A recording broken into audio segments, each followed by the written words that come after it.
Good morning, students. Welcome to the session on operating system. In our today's lecture, we are going to discuss a new topic called deadlocks. Okay, deadlocks. But before going for this particular topic, you people need to understand what is resource, how it will be allocated, how we will be requesting for the resources, and what is the system model actually in which we will be allocating the resources. Okay, now let us try to understand those terminologies and try to understand this particular pictures. Okay, in our operating system, we will be executing number of processes in our system. I can say by the processor, I can say, and every process will be having its own resources. If you are allocating them, the process will be executed by your processor, or else they will be keep on waiting for the resources. Resources are the things which are needed by the processes in order to complete their execution, I can say. Okay, and during the execution of a process, it requests for the resources, and it makes utilization of that particular resources, and it will release the resources after the completion of process execution, I can say. See here, whenever I am going for the process execution now, the first step that I will do is your process will request for the resource. Resources are nothing but the things that are needed by your processes in order to complete the execution. Okay, and when I am requesting it, it will be allocated for you people.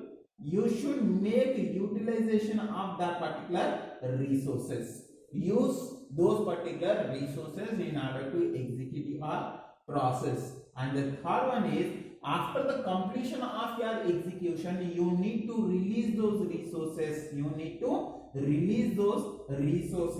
So that those resources will be given to some other processes. If you are not releasing them, and other processes will keep on waiting for those resources in order to complete their execution. And these resources will be categorized into two types, I can say. One is reusable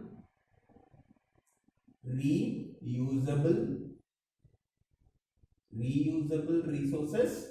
Okay, these reusable resources, even after the completion of your process execution, you should not damage the resources, and those resources can be given to some other processes in order to execute the process. Okay, those kind of resources are called as reusable resources. Examples for this is secondary memory and your data structures and your semaphores. These are nothing but the resources which can be reusable, and after the completion of one process, other processes can make use of those particular resources. Okay, and then we are having consumable resources. Second one is consumable resources. Consumable means what? Once it is utilized, that's it. Those kind of resources are called as consumable resources. Okay, a resource that can easily created and destroyed is referred as consumable resources, I can say. And I can say in one more word, I can say interrupts, signals, messages, information containing input output buffers. These all are your consumable resources, I can say. Why? Because they will be utilized for once, and they can be utilized for once, and they will be used by only one process. After that, the other process which are executing, they will be creating their own buffers in order to execute their processes, I can say. Okay, these are two kind of resources. Okay, we will be using resource allocation graphs. Resource allocation graphs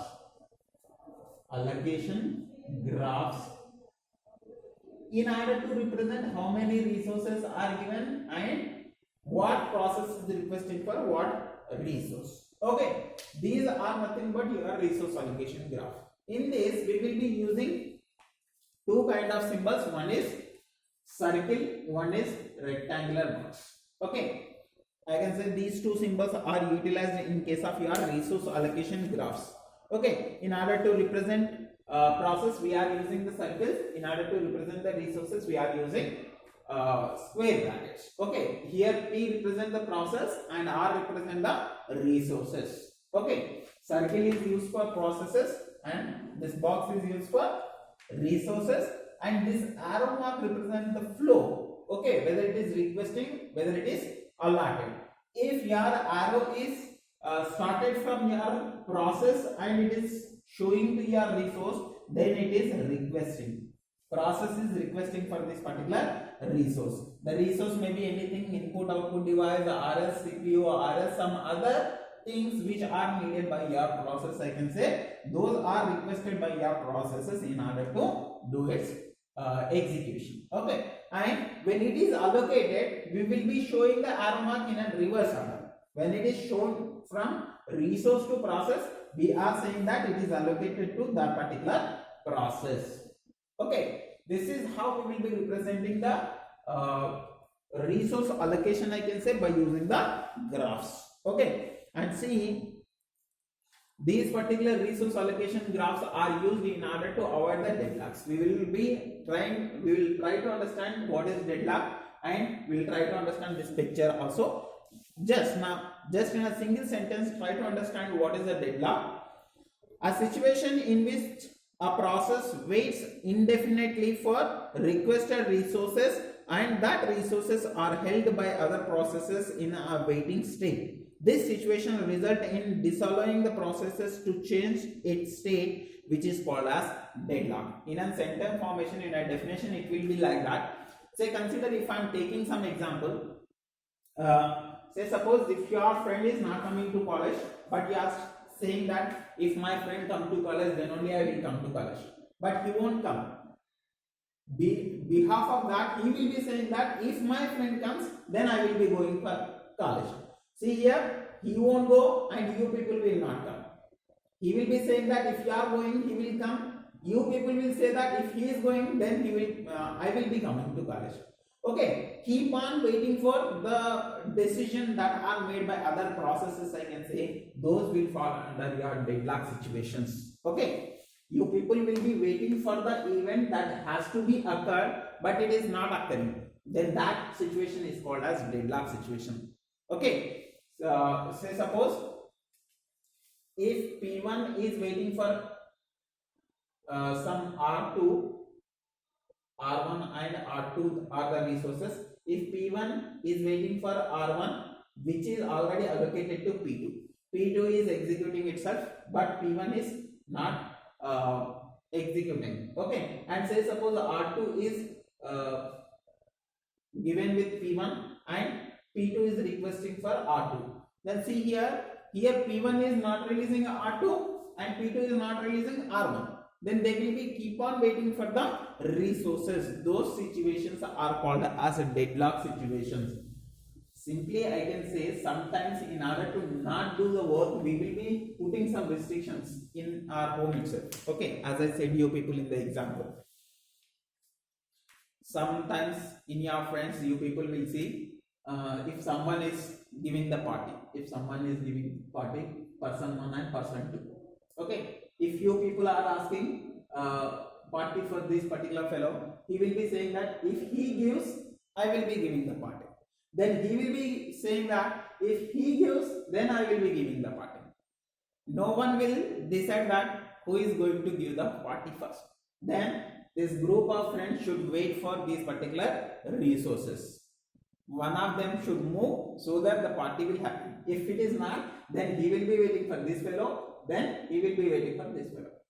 Then it won't happen. Okay, like that only in our operating system also we will be having certain situations where the processes will keep on waiting for the resources. They will be keep on waiting for the events that will occur in future. But if it is not occurring in a near future, then that situation is called as deadlock situation. Okay, I hope it is clear to you people, and we will see the conditions in which we will be getting the deadlocks. But try to understand this particular resource allocation graph. See here now, P1 is requesting for R2. P1 is requesting for R2, but P1 is already allocated with what? R1, as we have taken in the example. Okay, P1 is having R1 and P1 is requesting for R2. Already R2 is requested and allocated by P2. R2 is assigned with P2 and P2 is requesting for what? R1. Then see here how the deadlock situation will come. P1 will complete its execution when R1 and R2 with P1. But here in this case R1 is with P1 but R2 is not with the P1. Then he will be waiting for what? R2. Then see in this particular situation P2 will complete its execution when it is having R1 and R2. Okay, R2 is with P2, then R2 is available to P2 but R1 is not available. Then R1 will be released after the completion of P1. P1 is not executed. Why? Because of your R2. Okay, that kind of situations are called as your deadlock situations, I can say. Okay, now see the conditions in which we will be getting the deadlock situations. Okay, I hope it is clear, ma, what is deadlock and how the resource allocation graph will be shown to you people, and what are the sequences in the operations, that is requesting and usage and releasing the resources. Now let us try to understand the conditions. Okay, now the conditions that we need to remember about your deadlock situations are this. One is when you are attaining the mutual execution, then there is a chance of getting a deadlock situation. When you are in hold and wait, then there is a chance. When you are having no preemption, there is a chance, and circular wait, there is also a chance of your deadlock situation. Now let us try to understand one situation, that is mutual exclusion. In a non-shareable environment where not more than one single can be allocated with a particular resource at a time is referred as mutual exclusion. Okay, see, already we know about this particular thing. In a mutual exclusion, we will be saying that if process 1 is in your critical section, process 2 should not enter into its critical section. In a critical section concept, we have discussed about the mutual exclusion. Means to say that if critical section is a resource, then critical section when once assigned to P1, P1 must complete its execution until or unless it completes its execution, P1 your critical section will not be allowing some other processes. At that particular situation, if say suppose P1 keep on executing itself in the critical section, if it is not getting any situation that it will come out from that particular resource, then it will lead us to deadlock situation. Okay, why? Because we are not preempting this P1 and we are not allocating this particular process, these particular resources called critical section to some other processes. That is what your mutual exclusion is. In this particular case, we may have some processes where the resources will be taken by those particular processes and they will keep on using those resources which will keep on waiting other processes in a queue in order to get those resources. I can say that is nothing but your mutual exclusion, which will lead us to what? Deadlock situations. And hold and wait. See here, a process which is already holding the resources cannot make use of other additional resources which are being used. This situation is called as hold and wait. Okay, see here, if say suppose P1 is a process which is holding R1 and it is not making use of those particular resources, but P2 is a process which is requesting for R1. Say R1 is allocated with the P1 and P2 is requesting for R1, but P1 is not utilizing this R1, still it is holding that particular resources. Those kind of situations are called as hold and wait. We are holding this and we are keeping your P2 to waiting position, waiting state, I can say. Okay, that is the reason they have said that a process which is already holding the resource cannot make use of other additional resources, which is not requesting for other resources, which is not taking the resources called R2, R3, R1, okay, and which are being used. This situation is known as hold and wait. Okay, if you are holding, if you are already assigned with some resources, if you are taking them, if you are making utilization of those resources, if you are not requesting for the resources which are being free, then that is called as your hold and wait. You are holding something and you are keep on waiting for the execution. That is what the hold and wait. And the next one is no preemption. Now try to understand what is the preemption. Preemption, it is the case of your mutual exclusion. Say suppose if P1 is assigned with some processor, then you should not disturb them until or unless it completes its execution. We will be not disturbing those particular processes. After the completion of the processes only we will be taking out the processor from the process, I can say. That is what the non-preemption execution or as non-preemption processes, I can say. Okay, that is what your non-preemption. Okay, but in a case of preemption, what we will do is we will be executing the processes and we will be holding them in a waiting state for a period of time if the highest prioritized processes comes into the execution.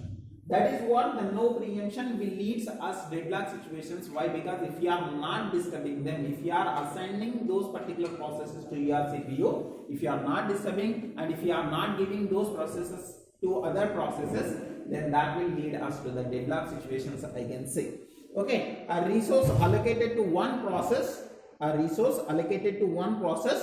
can be allocated to other only when the process holding it deallocates after the completion of its process execution. That is what the non-preemption. Okay, it keeps on waiting until or unless it completes the execution. Say suppose the process is a larger process, then it will be becoming a problem for the processes, I can say. And circular wait. The last one is circular wait. As we have taken just now, we have taken an example that if a friend want to give the party, then he will be saying that if a group of friends are asking for the party, then there is a friend called 1, there is a friend called 2. Then your friend 1 will be saying that if friend 2 gives the party, then I will be giving the party. Your friend 2 will say that if friend 1 is giving the party, then I will be giving the party. See, these are the two situations. They are keep on waiting for some other processes. They will be keep on waiting for these particular processes, I can say, but they won't complete its execution. Okay, say suppose circular wait is also similar to this. Why? Because say consider P1 is waiting for P2's completion and P2 is waiting for P3's completion, P3 is waiting for P4's completion, and in turn P4 is waiting for P1's completion.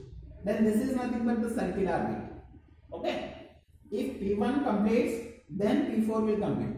But in order to complete P1, we need to complete what? P2. In order to complete our P2, we need to complete P3. In order to complete P3, we need to complete P4. In order to complete P4, in turn we will be going for P1.